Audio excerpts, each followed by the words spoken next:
ഇന്ന് തന്നെ ഡൗൺലോഡ് ചെയ്യൂ. കാണൂ നിങ്ങളുടെ ഫേവറേറ്റ് ഷോസ്. വേഗം തമ്പുരാട്ടിയുടെ മുറിയിലേക്ക് ചെല്ലാൻ പറഞ്ഞു.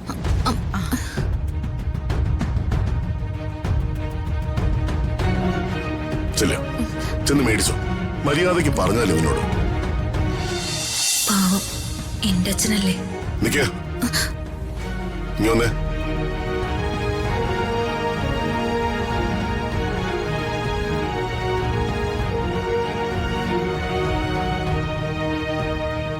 ഞാൻ നിന്നെ കാണാൻ വേണ്ടി തന്നെ ഇവിടെ ഇരുന്ന്. എനിക്ക് നിന്നോട് ചില കാര്യങ്ങൾ സംസാരിക്കാനുണ്ട്. പറയാനുള്ളത് നിന്റെ അമ്മമ്മയെ കുറിച്ച് തന്നെയാ. നിന്റെ അമ്മയായി പോയവരുടെ അമ്മയെ കുറിച്ച്. ഭാര്യയായി പിരിഞ്ഞെങ്കിലും എന്റെ മദർലോയായിട്ട് യാതൊരു തർക്കവും നിലവിലില്ല. ഇനി അഭിപ്രായ വ്യത്യാസമോ തർക്കമോ ഉണ്ടോ എന്ന് ചോദിച്ചാ അതിനൊരു ഉത്തരം നൽകാൻ തൽക്കാലം എനിക്ക് സാധ്യവുമല്ല. സാർ എന്താ പറയാൻ ഉദ്ദേശിക്കുന്നത്? പറഞ്ഞു തുടങ്ങിയല്ലേ ഉള്ളൂ, പറയട്ടെ. പൊതുവെ അമ്മ ഒരു പരുക്കൻ സ്വഭാവക്കാരിയാ, വളരെ സ്ട്രിക്റ്റ്. ആ സ്വഭാവം വെച്ച് അമ്മ നിന്നോട് എന്തെങ്കിലും പെരുമാറിയ നീ അമ്മയോട് തറുതല പറയാനൊന്നും ശ്രമിക്കരുത്. അമ്മമ്മ അത്രയ്ക്ക് സ്ട്രിക്റ്റ് ആണോ? സ്ട്രിക്റ്റ് ആണ്, വളരെ കർക്കശ സ്വഭാവക്കാരിയും. അപ്പൊ അമ്മമ്മയും സാറും തമ്മില് വലിയ വ്യത്യാസമൊന്നും ഇല്ലല്ലേ? പബ്ലിക്കിന്റെ മുൻപില് സാർ ചിരിച്ചു കാണിക്കുമെങ്കിലും എന്റെ മുൻപില് വളരെ ഗൗരവക്കാരനാ. ഓ, പബ്ലിക്കിന്റെ മുൻപിൽ ചിരിച്ചില്ലെങ്കിൽ വോട്ട് കിട്ടില്ലല്ലോ. വോട്ട് കിട്ടാതെ മന്ത്രിയാവാനൊക്കോ? എനിക്കും ഒരു വോട്ടുണ്ട്, അത് സാറിനുള്ളതാ. മറന്നു കളയരുത്. മതി കളിയാക്കിയത്. ഇത് പറയാനാ ഞാൻ നിന്നെ ഇവിടെ പിടിച്ചു നിർത്തിയത്. തർക്കുത്തരം പറയരുതെന്ന് ഉപദേശിക്കാൻ തുടങ്ങിയപ്പോഴേ തർക്കുത്തരം തുടങ്ങി. അമ്മ ചിലപ്പോ ദേഷ്യപ്പെട്ട് സംസാരിച്ചു നോക്കിയിരിക്കും. ഇതുപോലെ അപ്പം മറുപടി പറയാനൊന്നും നിക്കരുത്. ഇല്ല. ഞാനിത് പ്രത്യേകം പറയാൻ കാരണം കുറച്ചു മുമ്പ് നീ അമ്മയോട് സംസാരിക്കുന്നത് ഞാൻ കേട്ടു. ആ ധിക്കാരം അവരുടെ മുമ്പിൽ വേണ്ട, കേട്ടോ? Do you understand? Yes sir. എന്താ നീ വിളിച്ചേ? സാറിന്. ആ വിളി ഇനി വേണ്ട. പരിഹാസം അയക്കോ? അത് എന്നെ ഒറ്റയ്ക്ക് കിട്ടുമ്പോ. അപ്പോ ഞാൻ സഹിക്കുകയും ക്ഷമിക്കുകയും ചെയ്തോളാം. പക്ഷെ മറ്റുള്ളവരുടെ മുമ്പിൽ അത് വേണ്ട. Are you listening?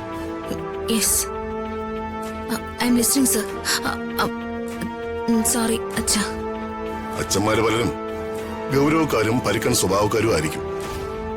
പക്ഷേ അച്ഛനെന്ന ഉച്ചാരണത്തിന് പോലും ഒരു ഉറപ്പുണ്ട്. അത് മറക്കാതെ മനസ്സിൽ സൂക്ഷിക്കുന്നത് നിനക്കെന്നല്ല, ഏത് മക്കൾക്കും നല്ലതാ. അച്ഛൻ എന്നെ സ്നേഹിച്ചാൽ മാത്രം മതി.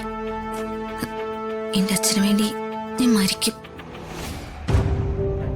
നീ എന്താ പറഞ്ഞത്? ഞാനൊന്നും പറഞ്ഞില്ല അച്ഛാ.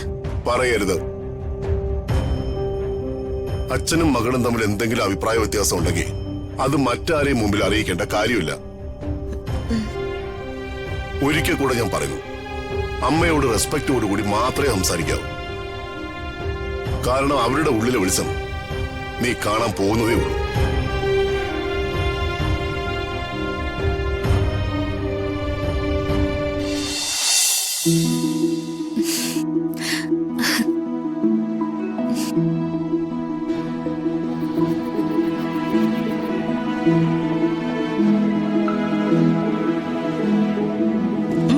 ഇതെന്താ പതിവില്ലാത്ത സഹായങ്ങളും മറ്റും? വല്ലാത്ത സന്തോഷത്തിലാണല്ലോ. അച്ഛന്റെ വക ഒരു അഡ്വൈസ്, അതാ ഇത്ര സന്തോഷം. ആഹാ, വിളിച്ചു, ഇപ്പൊ വരും. ഇല്ല ചെറിയ, ഞാൻ ഇന്ന് വിളമ്പ് സെക്ഷനില്. ഋതുമോളിന്ന് വലിയ സന്തോഷത്തിലോ ചേരേട്ടാ. അച്ഛനും മോളും തമ്മില് എന്തോ കോംപ്രമൈസ്. കോംപ്രമൈസ് അല്ല, ചെറിയൊരു അഡ്വൈസ്. ആഹാ,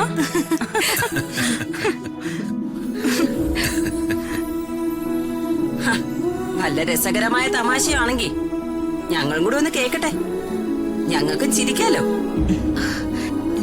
എല്ലാവർക്കും ചിരിക്കാൻ പറ്റിയ തമാശ അല്ല അമ്മായി പറഞ്ഞത്.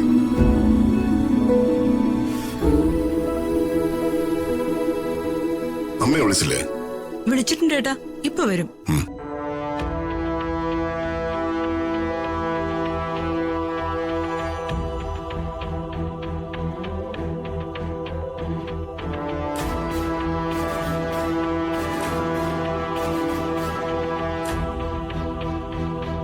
ആ, ഇരിക്കുമേ.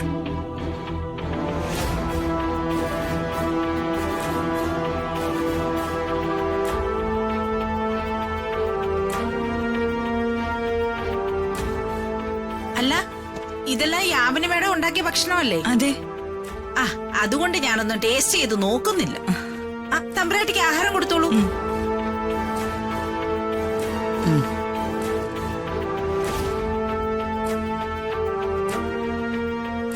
പ്രതാപൻ ഇന്ന് പ്രോഗ്രാം ഒന്നല്ലായിരുന്നോ? ഉണ്ടായിരുന്നു. എല്ലാം 6 മണിക്ക് മുമ്പ് തീർത്തു. ചിരിച്ച ദേ, അച്ഛന് ഇഷ്ടപ്പെട്ട കറിയാ.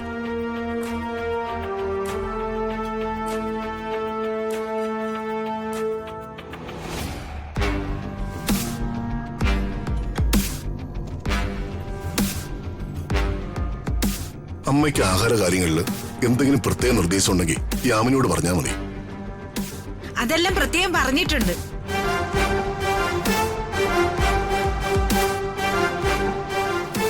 അച്ഛാ, ചപ്പാത്തി എടുക്കട്ടെ? ഏയ്, അവന് വേണ്ടത് എന്താന്ന് വെച്ചാ അവൻ പറയില്ലേ, നീ എന്തിനാ വെറുതെ.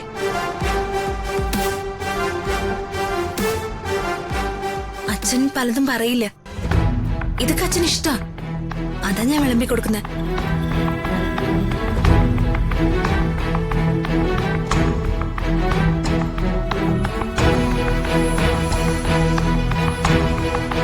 അച്ഛാ, കുറച്ചുകൂടി കറി. വേണ്ട.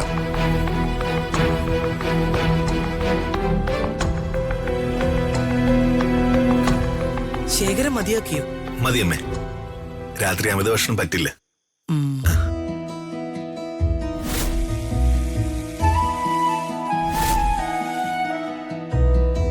ആ കുട്ടിയോട് എന്റെ മുറിയിലേക്ക് ഒന്ന് വരാൻ പറയൂ. ഈ കുട്ടിയോടോ? പിന്നെ ഇവിടെ വേറെ ഏത് കുട്ടിയുള്ളത്? കുട്ടി വേഗം തമ്പുരാട്ടിയുടെ മുറിയിലേക്ക് ചെല്ലാൻ പറഞ്ഞു.